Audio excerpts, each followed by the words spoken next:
A paz do Senhor, amados irmãos, aqui é o evangelista João Lopes, trazendo mais um resumo da nossa escola bíblica dominical, das lições da CPAD, do segundo trimestre de 2020, tá?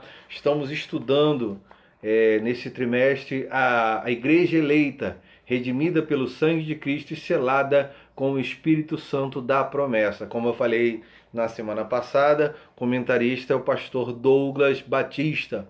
E estamos chegando aí ao nosso oitavo resumo, tá? A lição que vamos estudar hoje tem a data do dia 24 de maio de 2020 e ela tem o título Edificados sobre o fundamento dos apóstolos e dos profetas. Esse é o tema da nossa lição e o nosso texto áureo diz assim: edificados sobre o fundamento dos apóstolos e dos profetas, de que Jesus Cristo é a principal pedra da esquina. Efésios capítulo de número 2, versículo de número 20. A verdade prática diz o seguinte: Jesus Cristo é a pedra basilar da igreja, que está edificada por meio dos ensinamentos dos apóstolos e do testemunho dos profetas.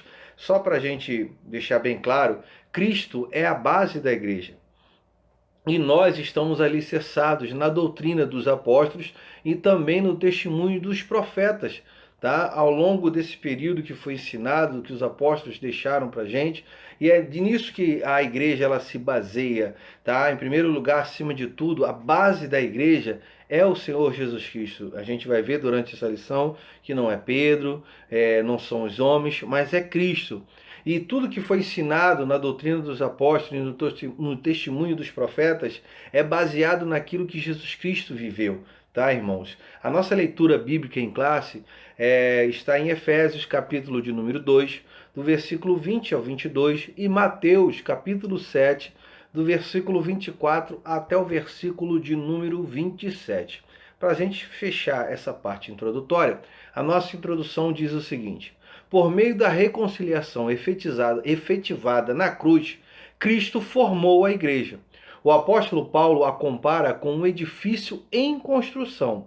A pedra angular dessa edificação é Cristo. O fundamento é a doutrina dos apóstolos e o testemunho dos profetas. Assim, há um propósito divino de que sejamos o templo o templo santo do Senhor, a morada do Altíssimo. Nessa lição, estudaremos cada um desses aspectos. Bom, ainda falando, né, sobre nossa introdução, só para a gente fechar, o nosso Senhor Jesus Cristo, ele é o edificador da igreja.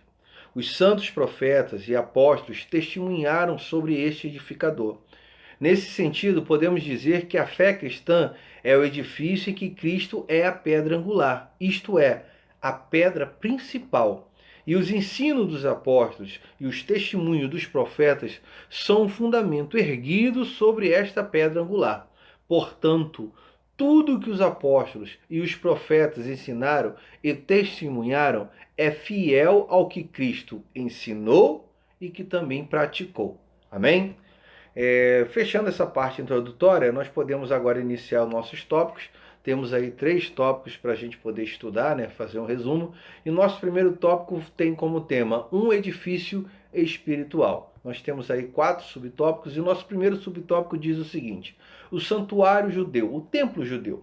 O templo em Jerusalém era o símbolo do exclusivismo de Israel como povo de Deus.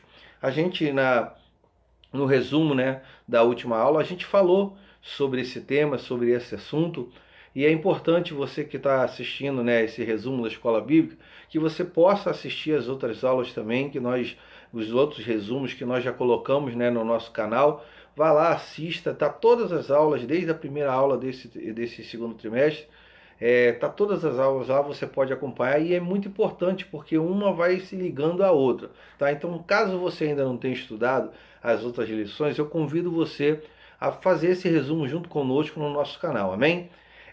A proibição dos estrangeiros acessarem ao templo era um motivo de inimizade entre os judeus e os gentios. Ao reconciliar ambos os povos, Cristo aboliu as leis cerimoniais. Tudo isso falamos na última lição. Desfez a inimizade entre eles e formou uma nova humanidade. E que humanidade é essa, irmãos? A igreja. Assim, o templo judaico perde sua relevância e um novo conceito de santuário é apresentado. Deixa eu só falar um pouco sobre essa questão dessa separação, né?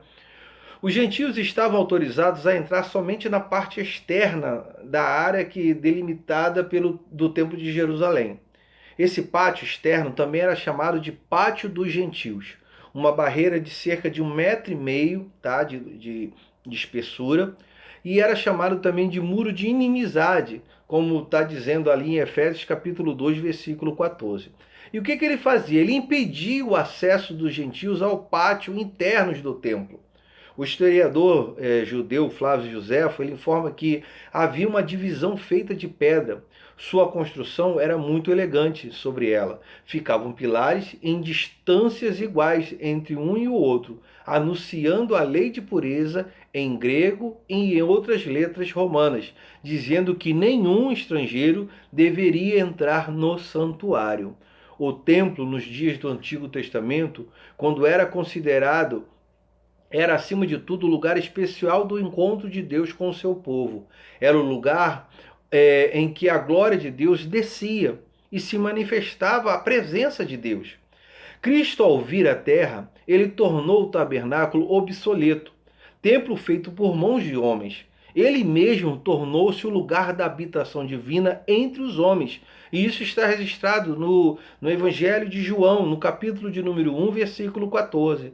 E esse templo já não está mais entre os homens, pois Deus agora procura para a sua habitação homens e mulheres regenerados pelo seu Espírito. Então a gente vai falar um pouquinho mais sobre essa questão de nós, como templo do Espírito Santo de Deus. Quão maravilhoso é sabermos que nós hoje somos morada do Espírito Santo de Deus. E ao mesmo tempo, como é grande a nossa responsabilidade de sabermos que nós somos templos do Espírito Santo de Deus. O subtópico 2 diz o seguinte: o santuário cristão. Os que pertencem a Cristo são comparados a um edifício onde Deus habita em espírito. O ensino apostólico lembra Salomão, quando este reconheceu que o templo em Jerusalém não poderia conter a Deus. Isso está registrado no livro de 1 Reis, capítulo 8, versículo 27. E reafirma a instrução de Estevão, em que o Altíssimo não habita em templos feitos por mãos de homem. Desse modo, os crentes judeus ou gentios tornaram-se o templo onde o Espírito de Deus começa a habitar, em que ele, como diz o apóstolo Pedro, são pedras vivas em um edifício espiritual, que está registrado na primeira carta do apóstolo Pedro, capítulo 2, versículo de número 5. E nesse sentido, irmãos, só para somar, né, com o que a gente está falando, no sentido metafórico, Deus está edificando uma casa espiritual, colocando todos os cristãos no devido lugar, integrando-os uns com os outros e cada um deles com a vida de Cristo. Isso pode ser notado quando a gente lê o versículo 19 do capítulo 2 da carta do apóstolo Paulo aos Efésios e também em Hebreus capítulo 3, versículo 6. A igreja cresce não como um edifício de pedras mortas, mas com um crescimento orgânico de pedras vivas, como diz o apóstolo Pedro. Esse edifício cresce como um corpo. Esse edifício cresce para se tornar um santuário dedicado ao Senhor. É isso que Pedro quer dizer quando escreve: também vós mesmos, como pedras que vivem. Os cristãos têm uma identificação e união tão íntima com Cristo que a vida que existe em Cristo passa a existir neles também. Você consegue compreender como isso é maravilhoso e é tremendo? O nível de intimidade, o nível de relacionamento que nós temos com Deus, com Cristo, é tão grande que a vida que está em Cristo, ela passa a existir também nas nossas vidas. No subtópico 3 diz o seguinte: a pedra angular. Na arquitetura antiga, a construção de um edifício requeria uma pedra angular. Ela era trazida como a pedra mais importante, ou também a pedra principal. Ela era posta no canto do prédio para sustentar o alicerce, firmar e unir toda a estrutura e manter as paredes em linha certa. Para que se tenha uma ideia dessa dimensão, em uma das escavações no local do templo em Jerusalém, foi encontrado um monólito com cerca de 12 metros de comprimento. Portanto, a pedra angular deste novo santuário é o próprio Cristo. E no Sermão do Monte aprendemos que o homem prudente edifica sua casa sobre a rocha. E que rocha é essa, irmãos? É Jesus Cristo. Para você ter uma noção, né, de como isso é importante, nas construções antigas feitas com pedras, uma destas era colocada na função que possui hoje as colunas nas estruturas dos edifícios e também das casas. Uma pedra muito forte era utilizada como pedra angular. E esta pedra era cuidadosamente selecionada na pedreira e talhada no tamanho e formatos corretos para ser a pedra angular. A pedra que iria receber o maior peso do edifício e que também iria sustentá-lo.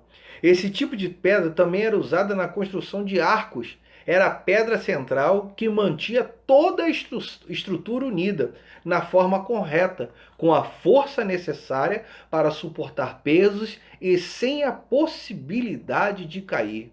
Pedro identificou a pedra principal no Novo Testamento como Cristo. Nós temos aí Atos capítulo 4, versículo 11, que fala sobre isso, e a própria carta do apóstolo Pedro no capítulo 2, versículo 7. Na parábola da vinha, o filho rejeitado do dono da vinha é comparado à pedra rejeitada, que se tornou a pedra angular. Cristo foi a pedra rejeitada. Os líderes judeus foram retratados como os construtores da nação.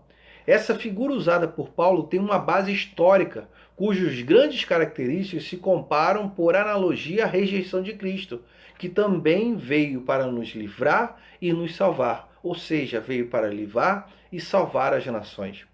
E por último, no nosso quarto subtópico diz o seguinte: Cristo, a pedra principal.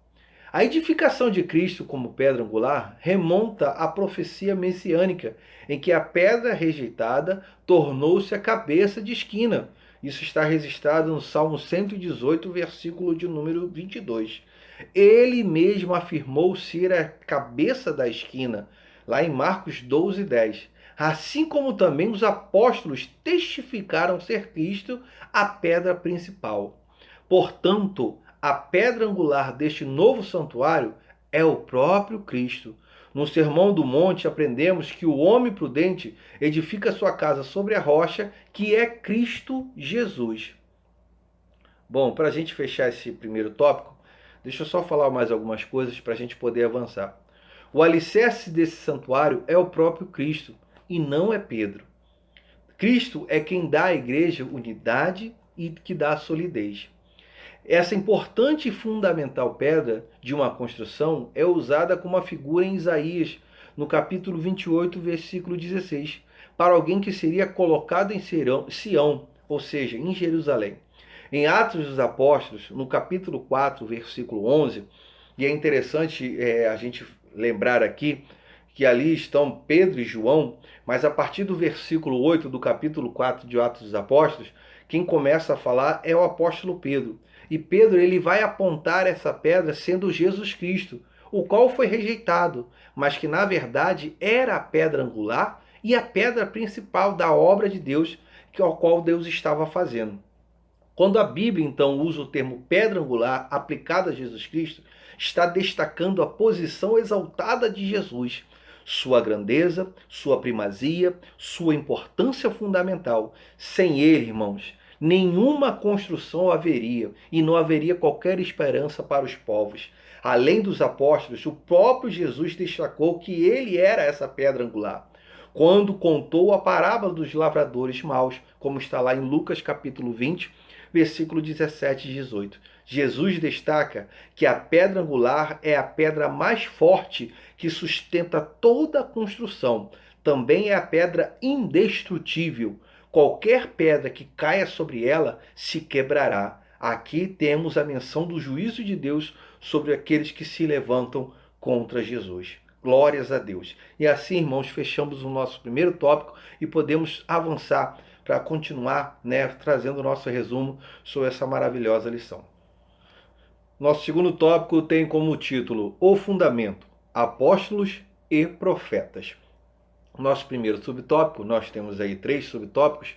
Nosso primeiro subtópico diz o seguinte: o conceito de apóstolos. O termo grego apóstolos é usado para enviado ou mensageiro. O apostolado é centrado na natureza da missão de Cristo, que foi enviado para ser o Salvador do mundo.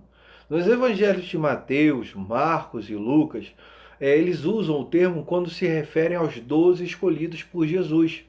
Eles foram testemunhos oculares do ministério, da morte e da ressurreição do nosso Senhor. Assim, Paulo também foi chamado pelo próprio Senhor para ser apóstolo. Aos apóstolos foi confiado o ministério da palavra, com o compromisso de instruírem a igreja. Nesse aspecto, os apóstolos são aqueles que foram comissionados por Cristo para a igreja primitiva, e a mensagem de Cristo é o fundamento. Etimologicamente falando, né, do termo grego para apóstolos, significa aquele que é enviado. Na Bíblia de Estudo Pentecostal, assim se define o termo. Apóstolo é aquele que seria enviado por alguém para uma missão especial. Ele passa a ser o representante, né, pessoal daquela determinada pessoa que o enviou. O pastor Carlos Alberto de Araújo, em sua obra A Igreja dos Apóstolos, da CPAD, ele escreve o seguinte: após a morte dos apóstolos originais, o vocábulo grego para apóstolos deixa de ser aplicado como título aos membros da liderança eclesiástica mais elevada. E, a partir do século II, os enviados pelas igrejas às regiões que não conheciam o Evangelho passam a ser denominados com um termo latino, que significa enviado, uma vez que prosseguiram a missão dos apóstolos originais, sem, contudo, atenderem aos requisitos propostos pelos 11, que a gente fala, né, de ter visto a Cristo, de ter participado da morte, da crucificação, da ressurreição, ou como aconteceu com o apóstolo Paulo, que foi reconhecido no capítulo 9, do versículo 1 de 1 Coríntios, é possível afirmar que o vocábulo apóstolo tenha se limitado à conotação de missionário, sendo então substituído pelo termo de missionários. Tá? Então hoje a gente entende, né, no caso, que na posição que os 11 apóstolos ocuparam, que o apóstolo Paulo ocupou, hoje em dia já não se existe mais isso. Tá? Hoje o termo mais específico para esses enviados seria o termo de missionários, de missionário, missionária. Esse é o termo mais aplicado, que se encaixa melhor dentro daquilo que a palavra de Deus nos ensina. No subtópico de número 2, fala sobre a doutrina dos apóstolos.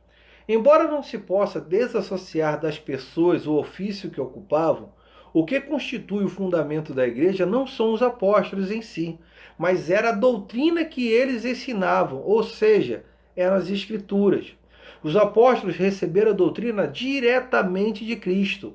Assim como não se pode mexer na pedra angular depois de ter colocado o alicerce, você não vai ver isso em nenhuma construção, igualmente o fundamento da igreja não pode ser violado. Acerca disso, o Senhor Jesus asseverou: as minhas palavras não hão de passar, como está registrado lá em Lucas, capítulo 21, versículo 33. A Bíblia de Estudo Pentecostal ratifica que a revelação dos apóstolos, conforme temos no Novo Testamento, nunca poderá ser substituída ou anulada por revelação, testemunho ou profecia posterior. Entenda bem, o primeiro sermão ele produziu uma faixa de 3.000 convertidos. Talvez alguém possa ter pensado assim: agora, o que a gente vai fazer com tantas pessoas? Lucas resumiu as atividades destes primeiros crentes num versículo que diz o seguinte: e perseveravam na doutrina dos apóstolos, e na comunhão, no partir do pão e nas orações. Isso está lá em Atos capítulo 2, versículo 42. Neste artigo, vamos destacar a primeira das 4 coisas citadas por Lucas, que é a doutrina dos apóstolos. O ensinamento na igreja primitiva, ou seja, na primeira igreja, foi chamado de a doutrina dos apóstolos. Jesus revelou a sua vontade aos apóstolos e mandou que eles a entregassem ao mundo. Observe que esse ensinamento não foi chamado a doutrina da igreja, foi a pregação do evangelho que deu origem à igreja. Então, santos apóstolos e profetas guiaram a igreja até Deus completar a sua revelação. A doutrina da igreja primitiva veio dos apóstolos, porque eles receberam diretamente de Deus. E aqui eu quero abrir um parênteses para fechar rapidinho. Quando uma igreja ela é aberta, né, quando você começa, né, uma porta se abre para que ali seja pregado o evangelho, entenda bem, aquilo que você inicia para alimentar a igreja é aquilo que você vai alimentá-la por resto da vida. Se você começa uma igreja e tem que dar entretenimento para essa igreja, para que as pessoas possam vir, possam ficar, entenda uma coisa, para o resto da vida dessa igreja ela vai ter que ser alimentada com o entretenimento. Agora, quando você está na igreja e você alimenta essa igreja através da palavra de Deus, através da oração, pode ter certeza que o que vai sustentá-la, o que vai deixar ela de porta aberta e o que vai alimentá-la a cada dia vai ser a palavra de Deus e vai ser a oração. Entenda bem, a igreja cresceu, tá? As pessoas se converteram porque ouviram a palavra de Deus e foi essa doutrina que sustentou aquele povo. Não foi nada além, não foi nenhum entretenimento, não foi nenhuma inovação, foi somente a palavra de Deus. Foi o suficiente para alimentar aquele povo. Igreja do Senhor, aqui está, irmãos, aquilo que é necessário para a nossa vida cristã, a palavra de Deus. É ela que nos dá o sustento, é ela que nos mantém de pé dia após dia. Além disso, nós temos também o nosso terceiro subtópico que fala sobre o testemunho dos profetas. A palavra grega significa proclamador e intérprete da revelação divina. A ordem da frase em Efésios capítulo 2, versículo 20, apóstolos e profetas, indica tratar-se dos profetas da igreja e não os do Antigo Testamento.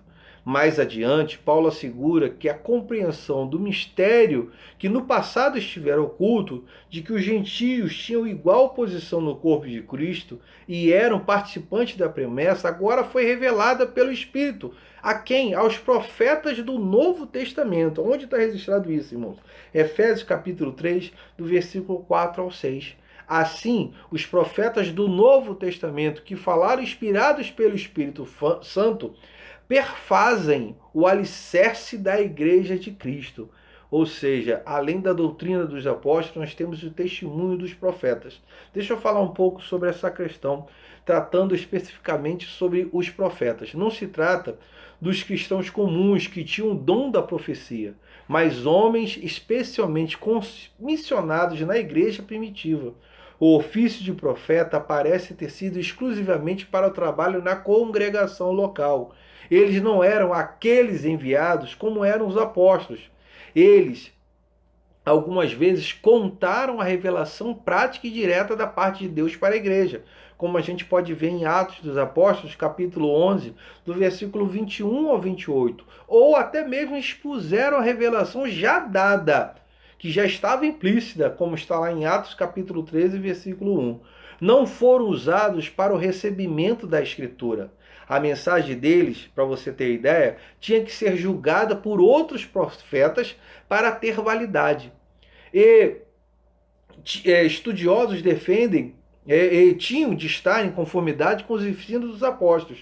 Muitos estudiosos eles defendem que esses dois ofícios, tá, foram substituídos pelos de evangelista e o de pastor-mestre ou de pastor-presidente, né, como pode ser usado hoje. Alguns estudiosos falam sobre isso, mas o fato é que esses profetas eles não trouxeram nada de novo. Às vezes a pessoa, quando vai pregar, ela tem uma preocupação, né, de querer trazer algum tipo de novidade.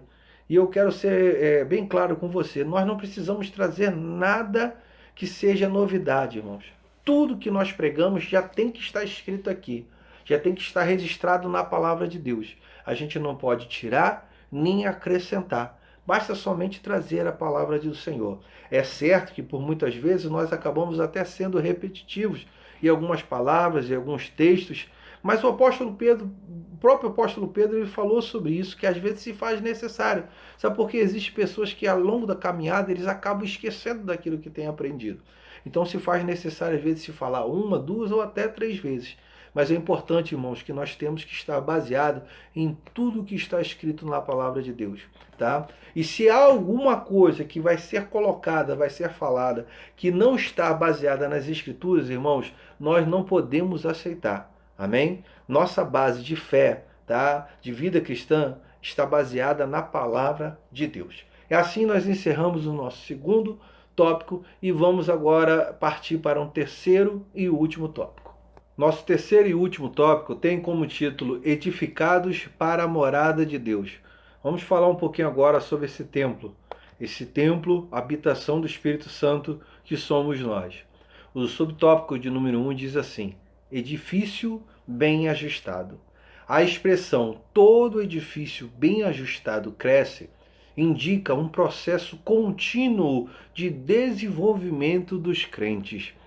Assim como todas as partes do edifício precisam estar harmônicas, o crescimento da igreja também depende de tudo ser bem ajustado a Cristo. Nessa caminhada, o salvo comporta-se como filho obediente e passa a evidenciar o fruto do Espírito. O desenvolvimento prossegue até alcançar a medida completa de Cristo, como está em Efésios capítulo 4, versículo de número 13.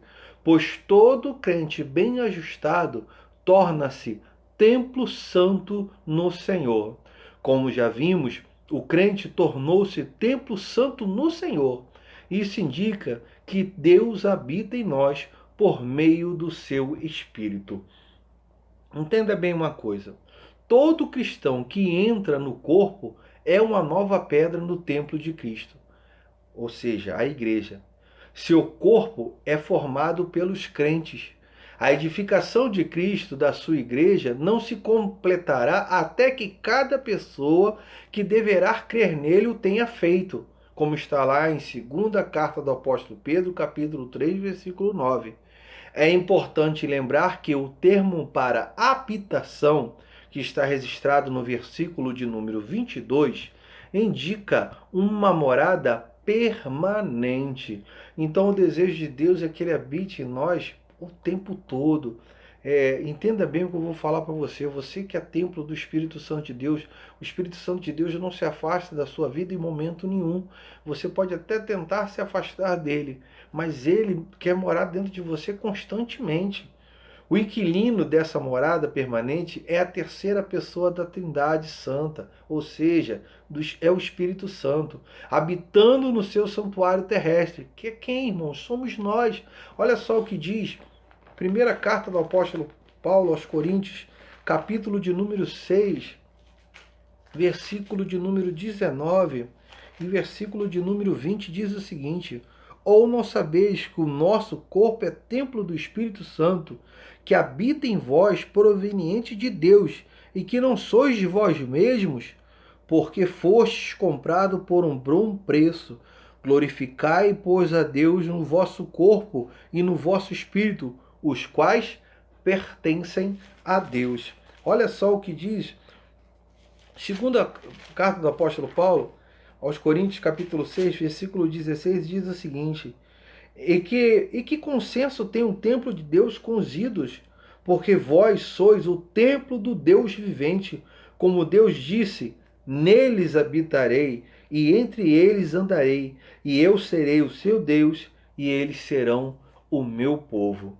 E aqui temos uma séria advertência a qualquer pessoa que tenta interferir na edificação da igreja sobre o fundamento de Cristo ou tentá-la destruí-la. Olha só o que diz 1 Coríntios, capítulo de número 3, versículo 16 e 17. Diz o seguinte para a gente: não sabeis vós que sois o templo de Deus e que o Espírito de Deus habita em vós? Se alguém destruir o templo de Deus, Deus o destruirá, porque o templo de Deus que sois vós é santo. Glórias a Deus. O segundo subtópico diz o seguinte: templo santo no Senhor. Aqui a gente vai ver algo bem parecido, tá, irmãos, entre o segundo e o terceiro tópico. Mas eu quero trazer um resumo assim muito interessante para o final, tá, desse tópico. Diz assim: a palavra aqui usada para templo é o vocábulo que designa o recinto interior, ou seja, não é o lugar, não é o átrio, é o lugar santíssimo, ou seja, o lugar do encontro do sumo sacerdote com Deus, como está registrado em Hebreus capítulo 9, versículo 7. Todavia, a analogia paulina não se refere a uma estrutura material, mas sim ao crente que se tornou o templo santo. Separado do pecado, quem pertence a Cristo passa a viver em santidade. Como resultado, ao desfrutar da comunhão divina, o crente recebe o livre acesso à presença do Pai, tornando-se assim morada de Deus no Espírito. O que isso quer dizer para a gente, irmãos? Isso significa que o próprio Deus, na pessoa do Espírito Santo, habita dentro de você, habita dentro de mim. Nós agora somos o templo do Espírito Santo, é na gente, é em você, no seu corpo, é na sua vida que o Espírito Santo habita agora. Você agora é morada do Altíssimo, como diz o nosso terceiro subtópico. No Antigo Testamento, a expressão morada de Deus fazia alusão ao tabernáculo e depois ao templo israelita. Indicava lugar de habitação permanente e de comunhão íntima. Como já vimos, o crente tornou-se o templo santo no Senhor. Isso indica que Deus habita em nós por meio do seu Espírito. E que tal afirmação ratifica o ensino apostólico de que Deus não habita em templos feitos por mãos de homem? Ele reside individualmente dentro de cada cristão, bem como no corpo inteiro dos crentes, ou seja, a igreja, formada seja ela por judeus e por gentios. Bom, como eu falei para você que eu ia trazer assim um resumo interessante, eu quero transcrever para você aqui acerca dessa questão de nós sermos, né, morada do Altíssimo, de nós sermos templo santo no Senhor.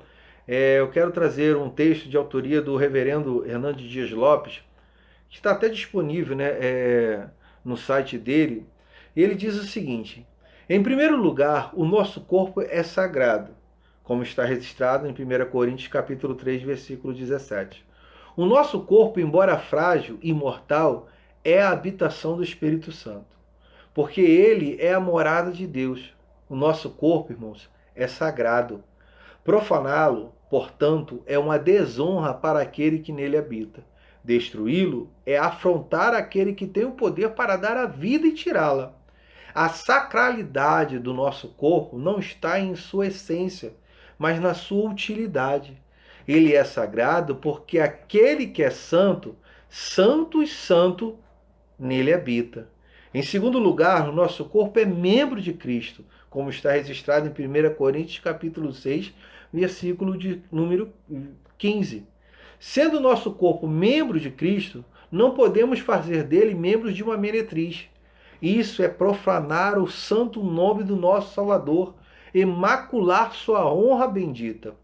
Precisamos ter plena consciência de que somos e a quem estamos unidos. E também termos a consciência de quem habita em nós. Nosso corpo não está a serviço do pecado. Nosso corpo não existe para atender às seduções do mundo. Nosso corpo é membro de Cristo e está a serviço dele.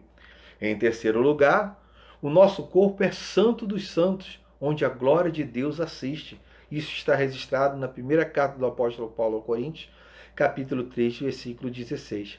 A palavra santuário no texto em tela, onde o Espírito de Deus habita, não é o templo, mas o Santo dos Santos, o lugar mais sagrado do templo, onde estava a Arca da Aliança e onde a glória de Deus se manifestava em seu fulgor.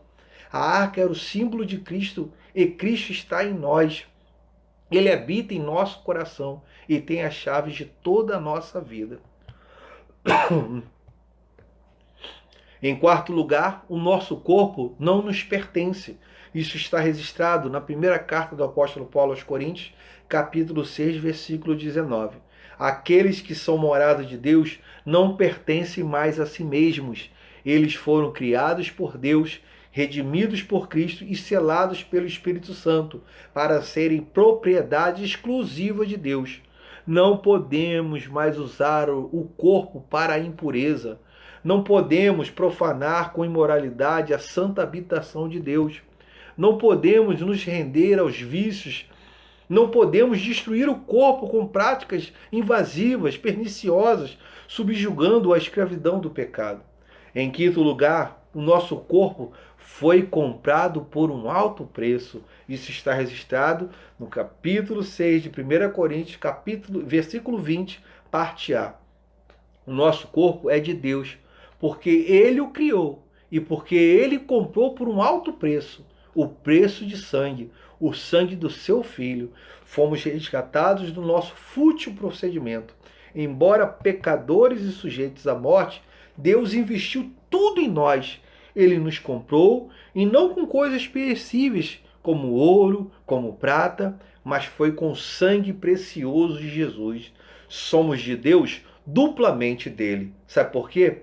Ele tem direito porque foi ele que nos criou. E ele tem direito porque através dele veio a nossa redenção.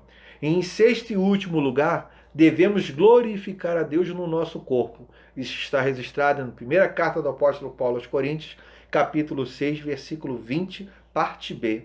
Em vez de unir o nosso corpo à impureza para profaná-lo, ou em vez de destruir o nosso corpo, capitulando-nos aos vícios degradantes, devemos glorificar a Deus em nosso corpo, vivendo de forma justa, sensata, piedosa, enquanto estivermos nesse mundo. Amém? Isso é um texto do reverendo Hernandes Dias Lopes, que tem como título Nós somos a morada de Deus. Bom, irmãos, e eu chego agora à nossa conclusão, para a gente fechar essa videoaula, esse resumo, que diz o seguinte: a comparação da igreja como edifício em construção indica que estamos em processo de aperfeiçoamento, até que todos cheguemos à unidade da fé. A pedra angular, que é o próprio Cristo, não pode ser substituída. A doutrina dos apóstolos e o testemunho dos profetas não podem ser revogados. Eu encerro falando o seguinte: somos ainda um templo inacabado. Estamos ainda sendo edificados. Mas o Senhor, ele diz o seguinte, que aquele que começou a boa obra, ele também vai nos aperfeiçoar. Eu costumo dizer, sempre quando eu estou dando aula na nossa igreja, que a gente não vê. Mas existe uma placa pendurada na gente, né, como o pastor Agnaldo Betti ele fala, uma placa dizendo assim: estamos em obra. O Senhor está fazendo uma grande obra nas nossas vidas. Só depois, no novo céu e na nova terra, nós ouviremos a voz dizendo o seguinte: o tabernáculo de Deus está entre os homens. Escute o que eu vou lhe dizer. Qual é a chave para esse tudo, para esse processo de crescimento, para esse processo de transformação? É a palavra de Deus, como está registrado na segunda carta a Timóteo, capítulo 3, versículos 16 e 17, e também em João, capítulo 15, versículo 3. A verdade revelada que constitui o ensinamento cristão, o edifício construído sobre o fundamento dos apóstolos e também dos profetas, de que Jesus Cristo é a principal pedra da esquina, caracterizando particularmente todo o conteúdo do Evangelho. Escute o que eu vou lhe dizer. A unidade e a harmonia entre os cristãos só é possível, somente acontece quando todos nós estamos construídos sobre o fundamento da sã fé cristã. Amém? Que Deus abençoe a sua vida poderosamente, que Deus continue te guardando e te dê uma semana de vitória e que nós possamos juntos estar glorificando o nome do Senhor. Que Deus abençoe a sua vida, fique com Deus, a paz do Senhor.